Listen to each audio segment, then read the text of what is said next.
The ring trembled in her palm as she held it out, her fingers numb with fear and hunger. $2, the shopkeeper said flatly. That's all it's worth. The woman swallowed, her throat tight. She stood straight anyway, even as the ache in her belly reminded her she hadn't eaten properly in 3 days. The gold band caught the afternoon light, dull but steady, and for a moment she looked at it as if it might speak for her. It didn't. Behind her, the door creaked open. A stranger stepped inside. He didn't rush, didn't speak.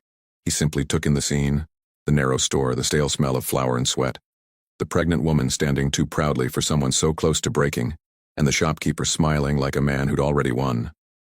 I said $2, the shopkeeper repeated louder now. Take it or leave it. The woman's shoulders stiffened. Her hand closed around the ring. Make it 5, she whispered, please. That was when the stranger spoke. I'll give you 50. The room froze. The shopkeeper blinked. You'll give me what? $50, the man said evenly, for her supplies, and she keeps the ring. Silence pressed down like a held breath. The woman turned slowly, disbelief etched across her pale face. Her eyes, tired, guarded, and fiercely proud, locked onto his. He met her gaze without flinching. That's not necessary, she said, though her voice shook. It is, he replied. The shopkeeper laughed, sharp and disbelieving. You must be joking, that ring isn't worth. I'm not buying the ring. The man reached into his coat and set a worn leather purse on the counter. It landed with a solid, unmistakable weight. I'm buying her groceries, all she needs. The shop fell silent except for the faint clink of coins settling. The woman's breath caught. Sir, I can't. You can, he said softly, and you will. Something in his voice stopped her protest. Not force, not pity, certainty. The shopkeeper eyed the purse, his greed wrestling with his pride. At last he scooped it up and began tallying goods with quick, jerky movements. Flour, beans, salt pork, coffee. More than she dared to ask for. The man turned to her then. You don't owe me anything, he said quietly. Not now. Not ever. Tears welled despite her effort to stop them. I don't even know your name. Elias, he said. Elias Boone. She swallowed hard. I'm Clara Hale. He nodded once as if committing it to memory. Outside, the desert sun burned white and unforgiving. Inside, something fragile and unfamiliar stirred. Hope, maybe. Or the echo of it. As the shopkeeper packed the supplies, Elias leaned closer, his voice low. Where are you staying? She hesitated, then answered. Out past Dry Creek, old homestead, it's not much. Do you have a wagon? Yes. Then I'll help you load this. She stared at him, eyes shining. Why are you doing this? Elias didn't answer right away. He just looked at her, at the curve of her belly beneath the worn dress, at the way she stood straight despite everything life had taken from her. Because someone once helped me when I didn't deserve it, he said at last, and I never forgot. The wind rattled the doorframe as if urging them on. Outside, the sun blazed overhead, indifferent and unyielding. But for the first time in weeks, Clara felt something loosen inside her chest. A thread of hope. Fragile, trembling, but real. She gathered the sack of food against her and stepped toward the door. Elias followed. Neither of them knew it yet, but that single step out of the store and into the dust had just changed both their lives forever. The wagon creaked as it rolled away from the store, its wheels biting into the dry earth. Dust rose behind them in pale clouds, settling over the town that already felt a lifetime away. Clara sat stiffly on the narrow bench, both hands folded over her belly, eyes fixed ahead as if she feared turning back might undo what had just happened. Elias walked beside the wagon at first, one hand on the rail, the other guiding his horse. He hadn't asked where she lived. She hadn't offered. Yet somehow the direction felt understood. They traveled in silence for several minutes, the only sounds the creak of leather and the distant buzz of cicadas. Finally, Clara spoke. You didn't have to do that. I know. You don't even know me. I know enough. She glanced at him then, searching his face for mockery or expectation. There was none. Only quiet steadiness. I don't have anything to give you in return, she said softly. That's fine, he replied. I didn't do it to be paid back. That's not how the world works. Maybe not, but it's how I work. Her grip tightened on the edge of the seat. Most men don't. He gave a faint shrug. Most men aren't me. The road sloped gently upward, leading toward a low rise where scrub brush gave way to open ground. In the distance, a lonely structure stood against the sky. Weathered boards, half-finished roof. The kind of place built with hope and left waiting. That's it, she said quietly, my place. Elias slowed the wagon as they approached. The house was smaller than he'd imagined, more fragile. One strong wind could rattle it apart. He saw the patched roof, the uneven walls, the way the door sagged on its hinges. He saw how hard she must have worked to keep it standing. "You built this yourself?" he asked. "My husband did," she said. "Before he—" Her voice faltered. She swallowed. "Before he passed?" Elias nodded, understanding enough not to push. He jumped down and moved to help her climb down. She hesitated only a second before accepting his hand. Her fingers were warm, calloused, strong in a quiet way. When her boots touched the dirt, she steadied herself, exhaling slowly. "Thank you," she said, "for the supplies and for walking with me." "You're welcome." She hesitated, then added, "I don't have much to offer, but I can at least make you some coffee. It's thin, but it's hot. I'd like that." Inside, the cabin smelled faintly of wood smoke and dust. A single window let in a pale shaft of light. A small table sat near the wall, 2 mismatched chairs beside it. Everything was clean but worn thin from use. Clara moved carefully, her hands practiced as she set a kettle over the fire. Elias watched her quietly, taking in the way she moved, slow but steady, like someone used to carrying weight. "You live here alone?" he asked gently. "Yes." "No family nearby?" She shook her head. "Not anymore." He didn't press. The kettle began to hiss. She poured water into 2 tin cups and added a pinch of grounds. The smell was weak but comforting. She handed him a cup. Their fingers brushed and she pulled back as if burned. "I'm sorry," she said quickly. "I'm not used to—" "It's all right," he replied. "You don't owe me ease." She studied him then, really looked at him. "You talk like someone who's learned to expect nothing, or someone who's learned not to expect too much." She gave a small, sad smile. "I know that feeling." They drank in silence. Outside, the wind shifted, carrying the scent of dust and something else. Rain, maybe, far off. "I should go," Elias said finally. "You've had a long day." She hesitated. "You could stay, I mean, not like that. Just until it cools, or until the sun drops." He considered, then nodded. "All right." They sat in the quiet, the kind that didn't demand words. A breeze slipped through the open door, lifting the edge of her dress. She wrapped her arms around herself, not from cold, but from weariness. "You shouldn't have to do this alone," he said suddenly. She looked at him, eyes shining. "I've been doing it alone for a while now." "I know, I can see it." A long pause stretched between them. "I lost my husband last winter," she said softly. The mine collapsed. They said it was quick. I don't know if that makes it better or worse. Elias swallowed. "I'm sorry." "So am I." She drew in a breath.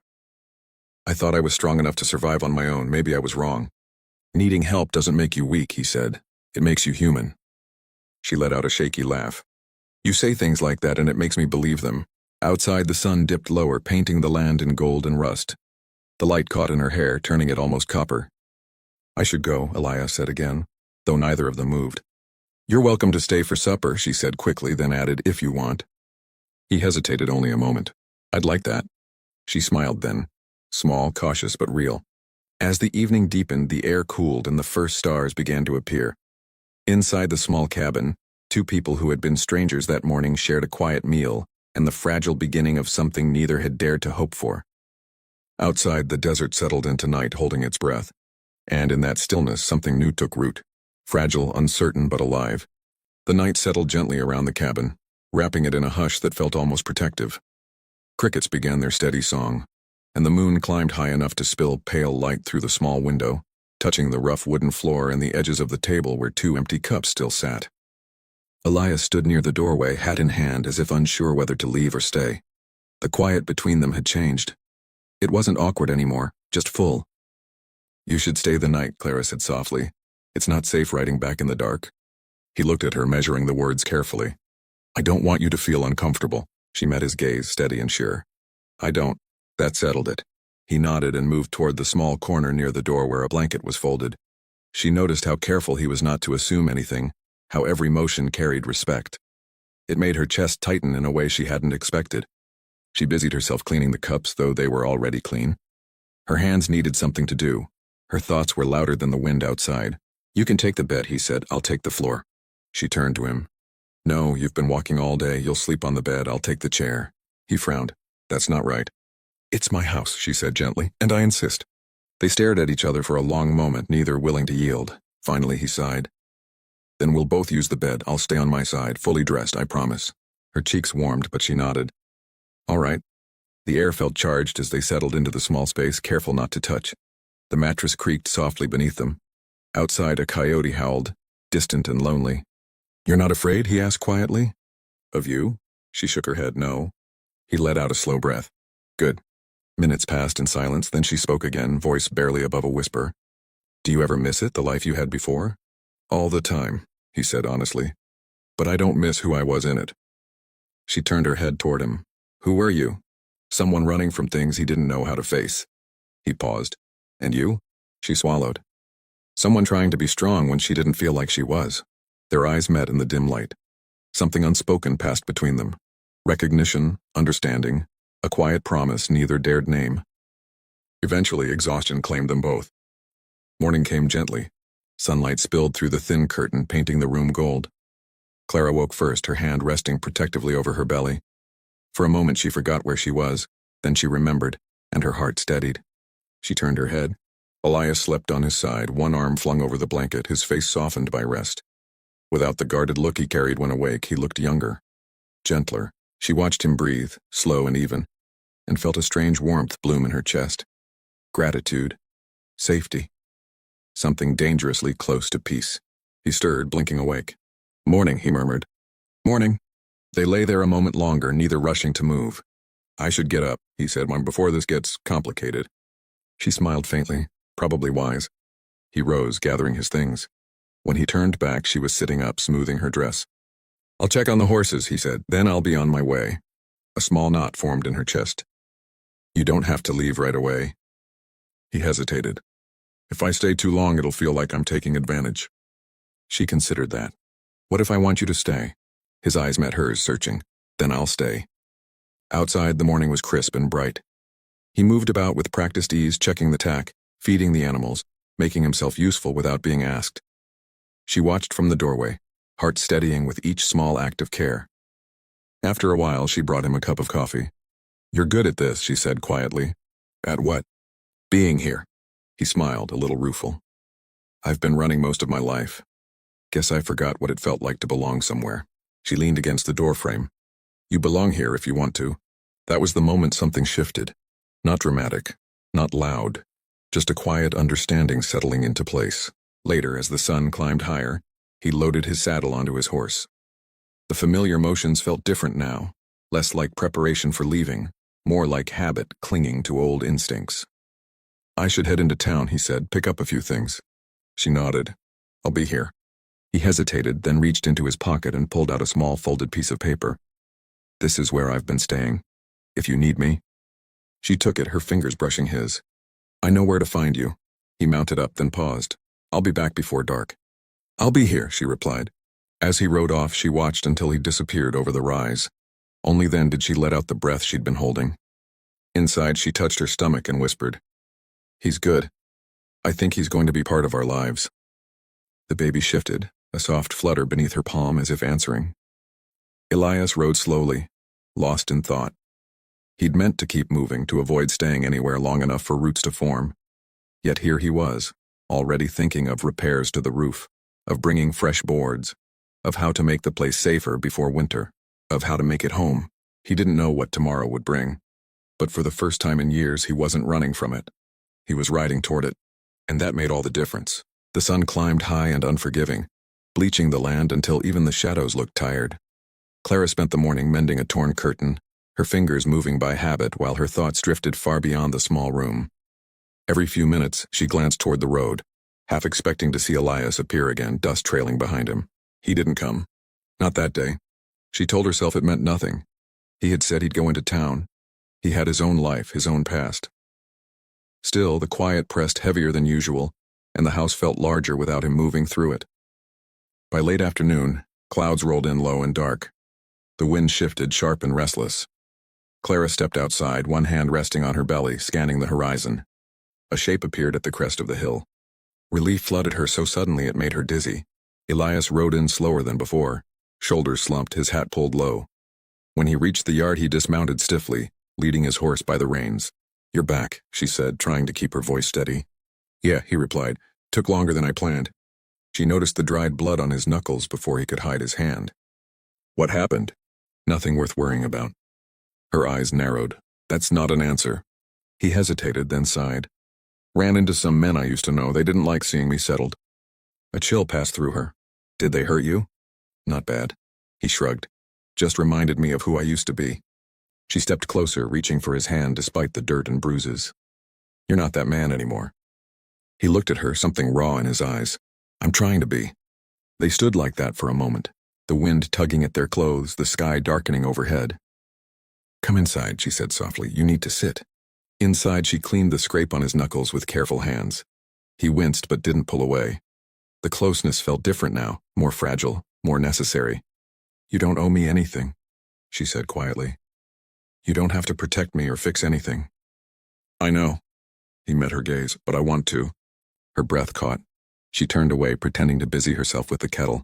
You shouldn't want that, she said. I'm not easy to be around. I carry too much. So do I, he replied. Maybe that's why this works. She laughed softly, a sound halfway between relief and disbelief. You make it sound simple. It isn't, he said, but it's honest. Outside, thunder rolled in the distance. The first drops of rain struck the roof, soft and steady. As the storm gathered strength, the cabin filled with the sound of rain drumming against wood and tin. The air grew cool, heavy with the scent of wet earth. They sat across from each other at the small table, sharing bread and coffee. The world beyond the walls seemed to fall away. I don't know what tomorrow looks like, she said after a while. I just know I can't keep doing this alone. You don't have to, he replied. Not if you don't want to. She studied his face, searching for doubt, for fear. She found neither. What if this is a mistake, she asked softly. Then we'll face it together, he said. But I don't think it is. The thunder rolled again, closer now. She reached for his hand without thinking. He took it, his grip firm and warm. For a long moment, neither spoke. The rain came harder, drumming on the roof like a steady heartbeat. The small cabin felt like a shelter not just from the storm, but from everything they had been carrying alone. At last she spoke. I've been afraid to hope. He squeezed her hand. Me too. Silence followed, comfortable and deep. As night settled in, the storm eased, leaving the air clean and cool. Outside, the land drank in the rain, renewed. Inside, something quiet and fragile took root between them. Not a promise, not yet, but the beginning of one. When the fire burned low, he stood. I should check the fence before dark. She nodded, though disappointment flickered across her face. Be careful. He paused at the door, looking back at her. I will, and I'll be back. She watched him step into the fading light, her heart steady but full. For the first time in a long while, she believed that maybe, just maybe, she didn't have to face the world alone. The night settled in quietly, as if the land itself were holding its breath. The rain had washed the dust from the air, leaving the world clean and sharp beneath the moon. Inside the cabin, Clara moved slowly, tidying what little there was to tidy, her thoughts drifting back to the sound of Elias's boots fading into the dark. She told herself not to worry. He had said he would return. He always did what he said. Still, the hours stretched. The fire burned low, throwing soft shadows against the walls. Clara sat at the small table, one hand resting against her belly, the other wrapped around a tin cup that had long since gone cold. She listened to the night. Crickets, the wind brushing the grass, the distant call of an owl. Then faintly she heard hooves. Her heart leapt. She rose too quickly, steadying herself against the table as the sound drew closer. The door opened, and Elias stepped inside, rain clinging to his coat, his hair darkened with damp. You're back, she breathed. I said I would be.